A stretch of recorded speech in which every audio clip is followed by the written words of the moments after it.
Now we are. Good afternoon, evening, morning, wherever you are in the world. My name is Hannah Libas. I am one of the co-founders and CEOs of She Rises Studios.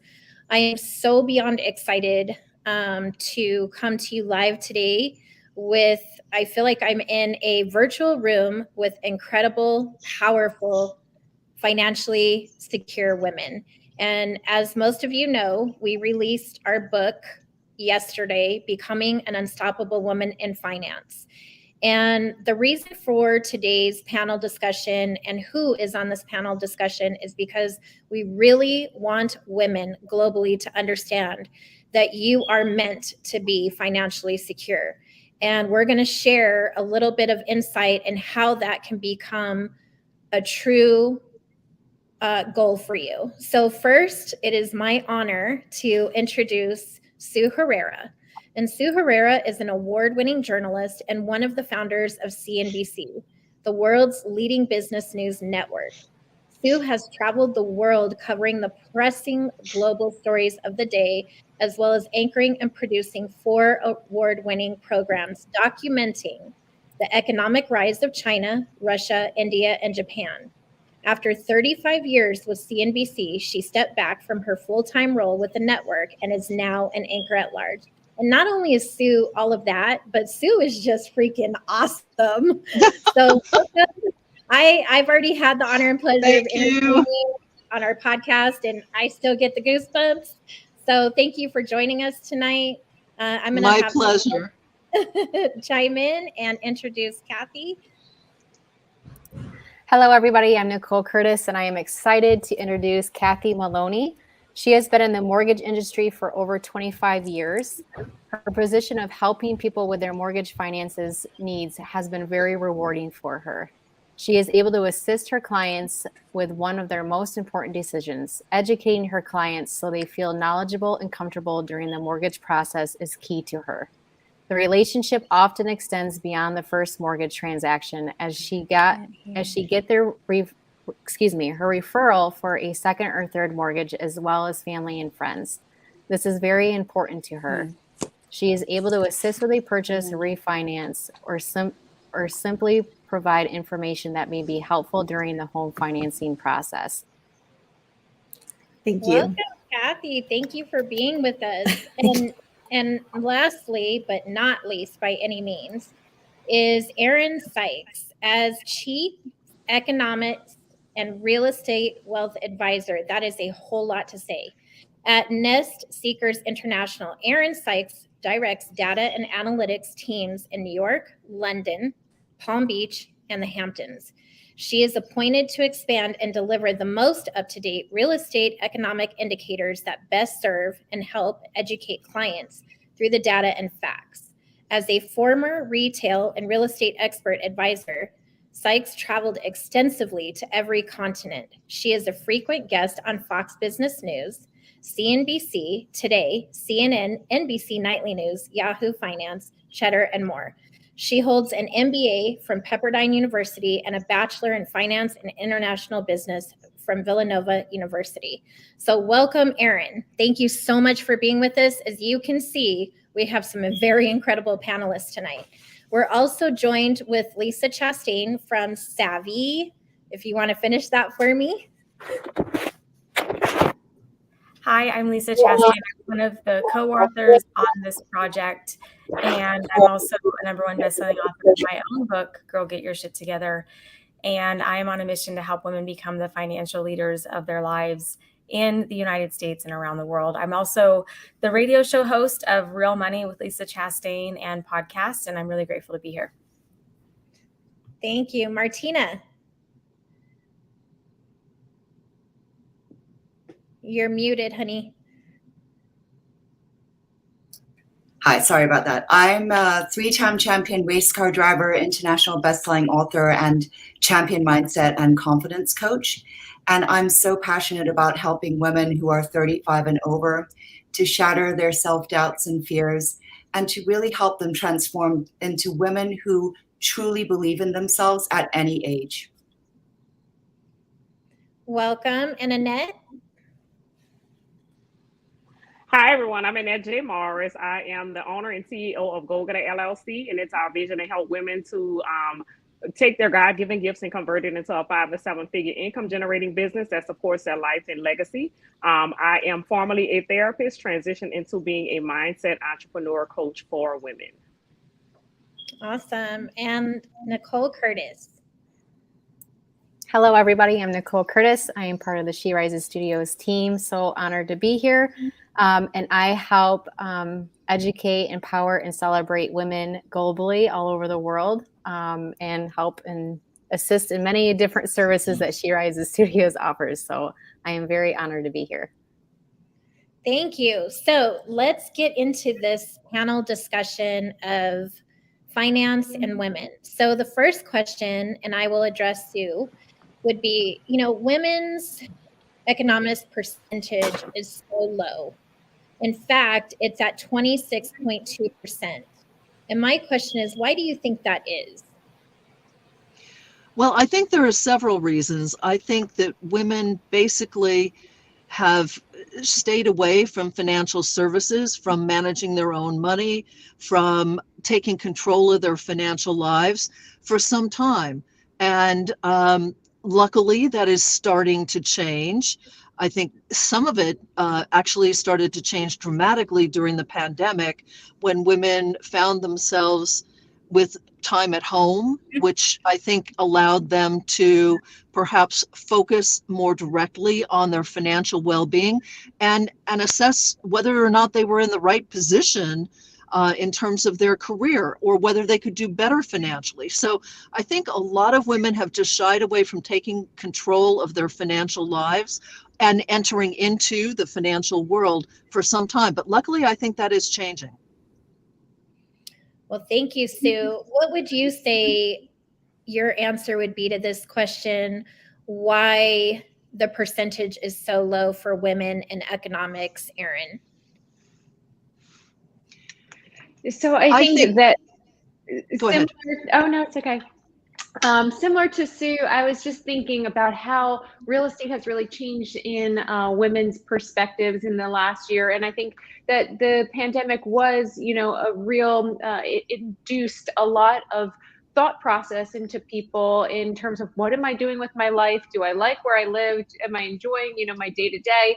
Do I like my job? Am I happy with my husband? Like, all of the different things. So me being primarily, real estate focused, I think that it's become the number one thing people are still thinking about. We've never had a news cycle where we're talking about real estate as much as we have in the last 2 years. And Absolutely. I see that, with the divorces going on post-pandemic, a lot of women are having to buy their own homes, perhaps for the first time. A lot of millennials are coming into the marketplace.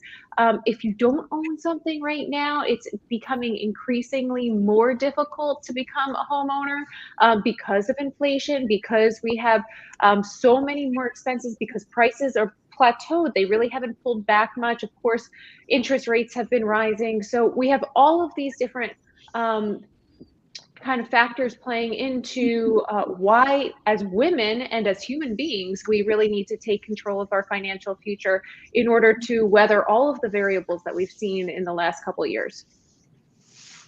I agree. Cathy, I would love to hear your input on this.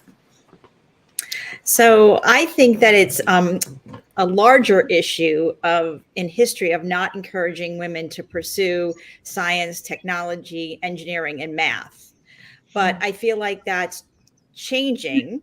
Mm-hmm. And even my niece, who just graduated high school, she has her high school has been very encouraging for students, and especially girls, to pursue that in the high school environment. And I also think that women in the workplace are encouraging other women to kind of step mm-hmm. up and support one another as they maybe do something a little bit different. In my industry, over the last 2 years, I have become an expert in helping women who are going through a divorce or separation as it relates to their mortgage financing. So mm-hmm. women are starting to, I can't tell you how many times I've heard, oh, my husband, he handled all of that. But now women are saying, I need to handle all of that. Right. So it's very uplifting to hear that. Thank you. Lisa, I would love to hear your thoughts on this. I'm ready for this, Hannah. I do. You do. I think that what we're seeing is that millennial women, more younger millennial women, but millennial women more specifically, are the first generation of women who are the financial leaders of their lives. I think we're seeing a big shift of younger women taking on the ownership for their financial lives. And there's a big gap in the history of women who have had the actual earnings compared to men. And I've had the privilege of working with an organization called Women Entrepreneurship. We have a day that we're celebrating here in November. And this statistic is staggering that from 2018, 10% of the world's wealth was earned by women. That's a lot of ground to cover. And I think that as women continue to shore up that gap in earnings, we'll take on the ownership. And not only academically, we'll get in the game economically, in housing, and make sure that we're a part of the larger conversation financially forever. But we also didn't have role models. A lot of women that raised us were not the financial leaders of their lives. So it's new landscape, new territory. And that's why we're here, to have that conversation of saying, let's get this gap shored up even faster today. I love that. Everything that you have all said is so true. And it kind of leads me into my next question. And within this question, I will first go to Sue, then I'm going to go to Erin, Cathy, and then I'd like to chime in with Annette and Martina. So, globally speaking, there's this huge gender gap within, like, a disconnect between women and men in the sense of finance, education, health, even politics. And my question is, I'm wondering, what can we as women do to change that narrative and to have more women involved in these particular lanes? So I'm going to start with you, Sue. I think what we're doing right now is very helpful in pursuing that. I know that at CNBC, there are advocacy groups for women, but keep in mind, CNBC tends to skew towards millennial women, and they are, as was mentioned earlier, much more involved in their financial life than perhaps women who are a little bit older.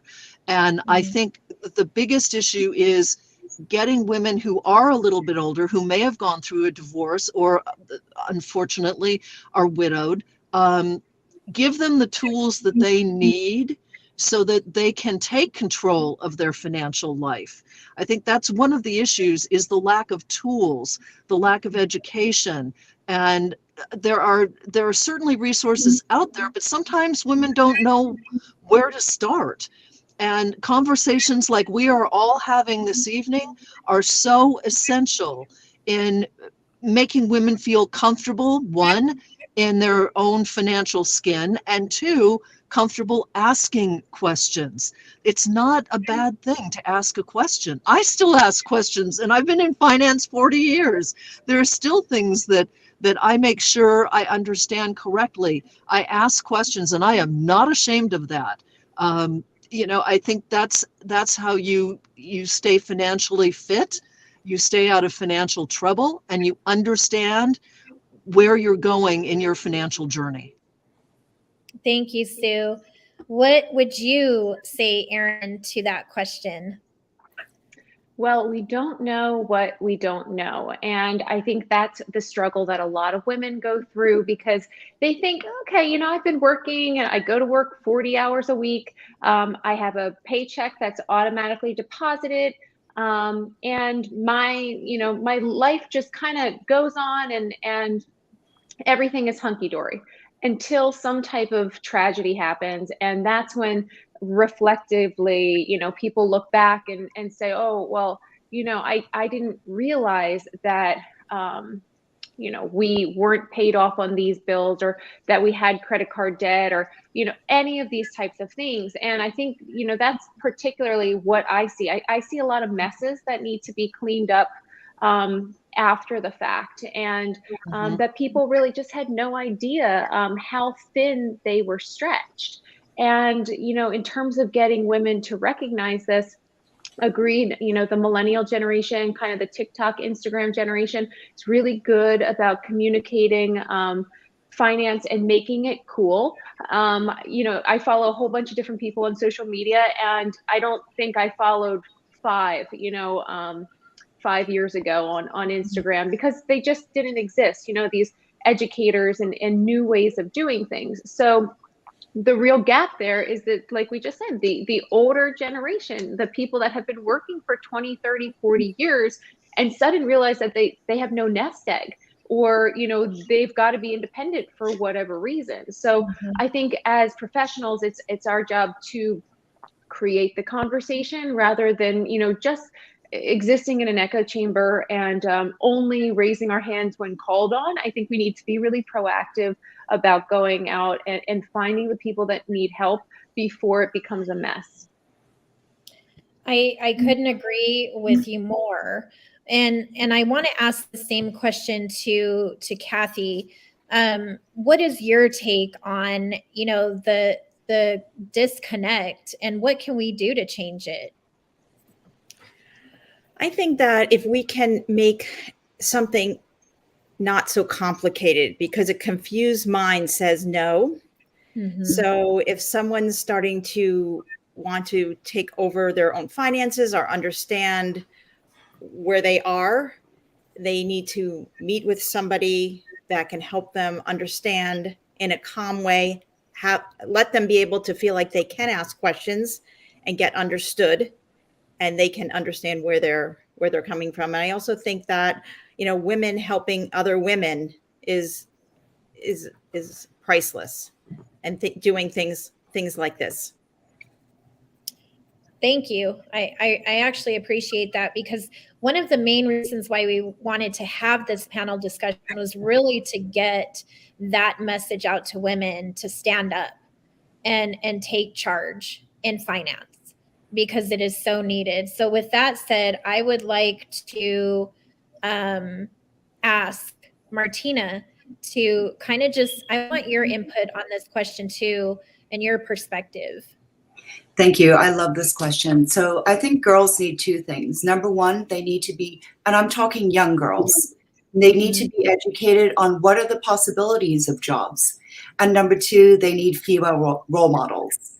And so I think in terms of STEM, there's been such an increase in women who attend STEM schools and STEM, even all girls STEM schools here in Los Angeles, because they're made aware in elementary school of what the possibilities are for the future.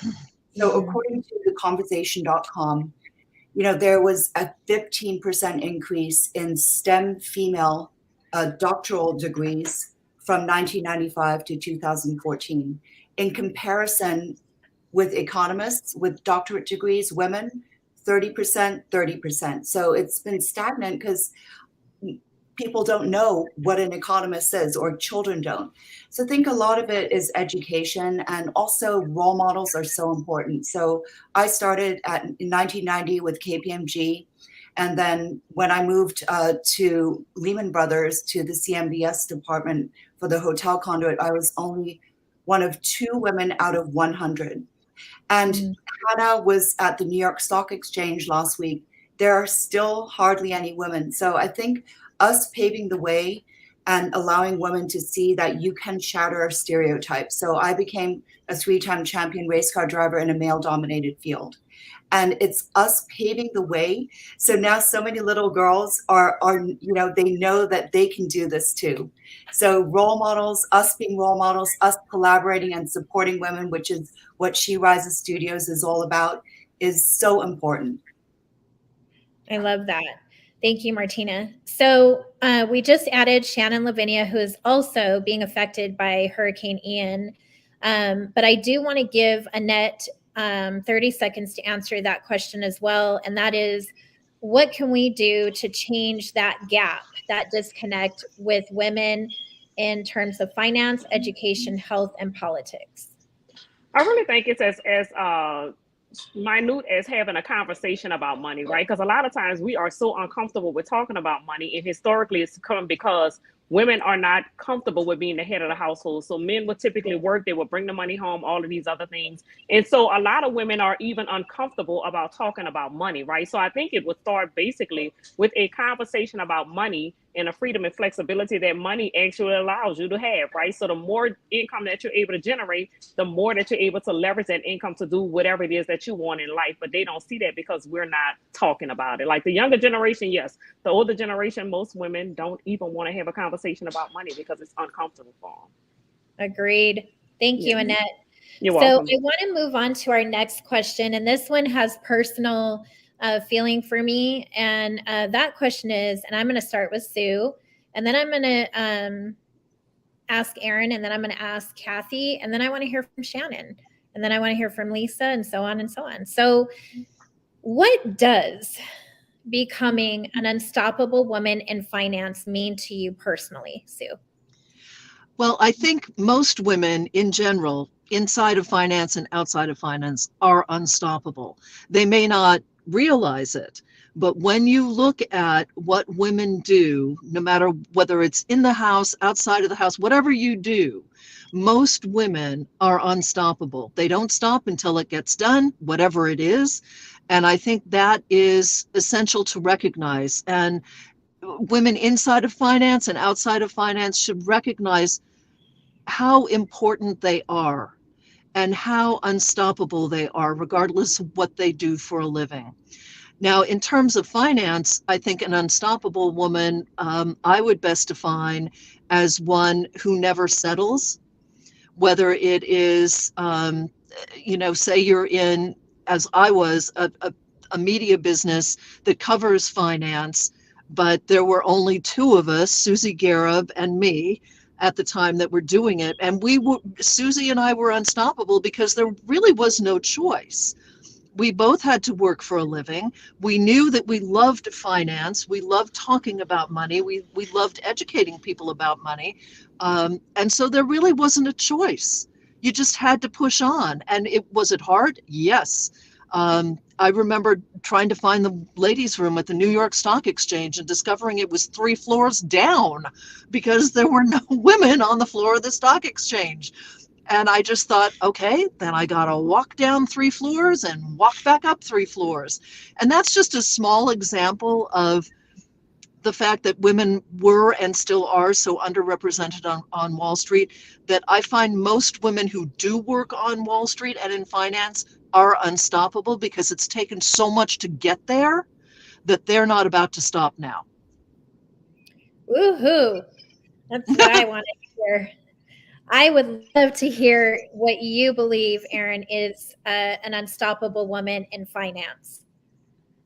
So I think truly understanding and being able to communicate that money is not a dirty word is super, super important, because I think a lot of us were raised to think that you shouldn't have those conversations, and that, it's greedy to want to make more money, and, you just don't discuss those things, particularly as a woman. But when you equate money with freedom, and freedom is the number one most important thing to me at this stage in my life, freedom is what makes me unstoppable. It means that, I can live where I want, I can travel where I want, I can help my family, I can do all of the things that make me feel good intrinsically as a person, and it's not greedy to want to do those things. I love it. I love it. Cathy. So for me, it means staying true to myself and helping others succeed, and finding ways to add value to my team and my company in a way that reflects positively around those around me. So, and just educating women. I mean, every conversation I have, I try to educate, and ask me questions. Tell me what you don't understand. And they do. And it's amazing. Right. It's very uplifting. I love all 3 answers. You talk about, Sue, you're talking about really showing up and showing, hey, I'm a woman and I'm here. Erin, you're speaking of, money is not a dirty word. There is nothing wrong with wanting to make money. And Cathy, you're saying, you know, education, asking for help, being vulnerable, all those things matter. And those are all fundamentals of being an unstoppable woman in finance. I would love to ask Shannon, what is your take on that? I think you're muted.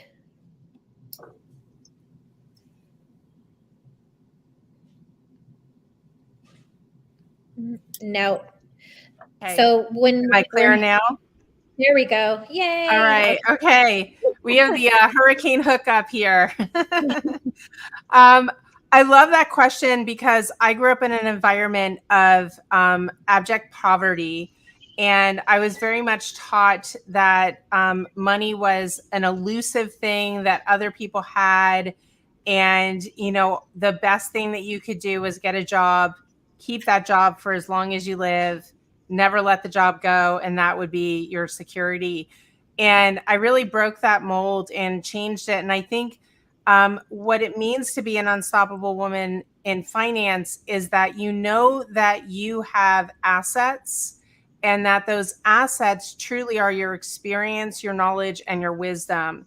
And those assets can never be taken away from you, and they can always be used to give you financial security in your future. And we live now in a time where the online education industry is a $500 billion industry, right? People are seeking knowledge in unusual ways.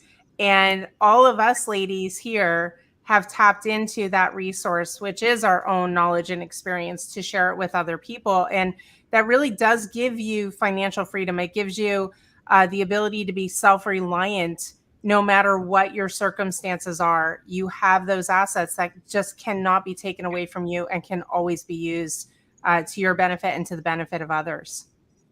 Thank you so much. So I'm going to go up to our superstar from She Rises Studios, Nicole. If you can keep that answer within 30 seconds, that would be amazing. Yeah, absolutely. I want to piggyback on Shannon because I was one that grew up that way where money is evil, and to be able to make a lot of it, you have to do 3 times the work compared to the person next to you. And you just have to spin your wheels. And so a lot of how I grew up was like that. And I took that into my life. And then as I became an entrepreneur and started my own company, I really had to change my mindset. But I first had to take responsibility and understanding where I was at financially and actually ask for help. I think that's a big one. And I think a lot of us women are scared of doing that, especially like we've had this conversation around money. But that's one thing that I believe is what makes you an unstoppable woman in finance. Thank you so much. I'm going to go right to Lisa. 30 seconds. I believe that an unstoppable woman in finance is a woman who doesn't let the conversation of time or money get in the way of her dreams. Millennial women today are the most educated women on the planet, and we are making headway across the board in the world. Women are becoming leaders in all areas of life, and an unstoppable woman in finance knows what she wants, goes out and gets it, is not afraid of her own success, and educates herself so she builds a solid financial foundation and learns how to elevate in her own way with her own story, and collectively works together with other women. Because my belief is that unstoppable women together make the world better, healthier. Our children are no longer hungry. We do it, and we do it together. We get it done together. And unstoppable women in finance is that final piece, Hannah, that's going to take the world to the next level. Collectively, I believe that. I do too, which is why we're having this discussion right now. Martina, 30 seconds. Well, I'm so passionate about this book, because any woman can become an unstoppable woman in finance. Why? Because every chapter is so well written, so easy to understand. It's not complicated. It's not one of those finance books. So I love all the chapters about generational wealth. Mine is about orchestrating a divorce without financial disaster in very easy terms, leaving a legacy, how to develop a millionaire mindset. So many easy and wonderful chapters. That's why I'm so proud to be a part of this. Thank you. Annette, 30 seconds. Hey, I feel like a woman in finance, a powerful woman in finance is a woman that recognizes no limits in income earning potential, right? So it doesn't matter like what your degree says, your income salary should be. There's no salary caps. I feel like a woman, unstoppable woman is one that recognizes no limits in income earning potential. Thank you so much. So this bonus question, I wanted to ask Sue. I wanted to ask this to Erin and Cathy, and then we are going to close out our panel of Becoming an Unstoppable Woman in Finance. And my question to you, Sue, is what would you say right now to all women to urge them to take the steps to become financially secure? I would basically say, don't be afraid to start and enjoy the journey. It is a journey. It's a lifelong journey. I mean, I started when I was very young. I started my daughters when they were in high school. And they now feel as though they're empowered and they know what to do to remain independent. So I would say, don't be afraid to start somewhere, and don't be afraid of the journey. There are going to be ups and downs. You look at the stock market lately, that can be really scary. Don't be scared of it. Have control of your emotions and your money and enjoy the journey. Thank you so much, Sue. Erin, I am so curious to hear what your thought is. What would you tell women right now, right where you're sitting, to urge them to understand how important it is to become financially secure? So home ownership is still the #1 way that Americans build wealth. And I think it's super important to understand that, especially in an inflationary environment, one where interest rates are continuing to rise and so many people are getting stuck in an endless rental cycle, and how that destroys your opportunity to really build your wealth. So I think it's super important that if you do need to rent right now, you are renting the bare minimum apartment that you could possibly operate out of, and really focus on saving for that down payment so that you can build equity in a home, so that you can be an owner and you're no longer paying somebody else's mortgage. Yes, thank you. That is, yes, 100% yes. Thank you so much. Cathy, what would you want to tell women right now where you are in life in terms of, making women understand, or I can't say making, but helping women understand the importance of and wanting to become financially secure?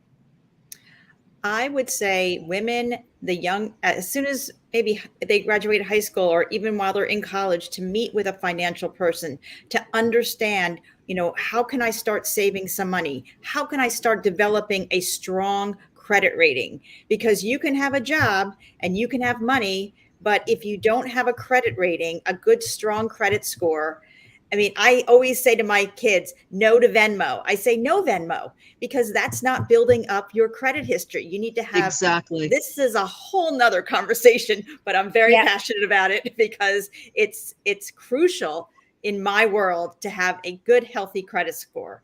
And so I would say meet with someone that can help you understand how to start saving, even if it's just a little bit. Maximize your company's programs to help you do that, and build a strong credit score. And if you don't know how to do that, I can help you with that. Thank you so much to all of you. A special thank you to Sue, to Erin, and to Cathy for joining us and being a part of this discussion tonight. You have no idea how much it means to me and to the She Rises team. Thank you to the incredible co-authors from Becoming an Unstoppable Woman in Finance. I know that together, if we continue to do these types of discussions, if we continue to really show and educate, celebrate, and pave the way for women, this can be a gap that can be closed and filled with incredible women in finance. So thank you to all of you, and safe travels if you're traveling, and just have a wonderful evening tonight with your family and friends. And I am so looking forward to seeing all of you again. And I know I will. It's in the alignment My name is Hannah Olivas. I'm from She Rises Studios, and it was great spending this panel discussion with all of you ladies. All of you are incredible. Thank you so much. Thank you.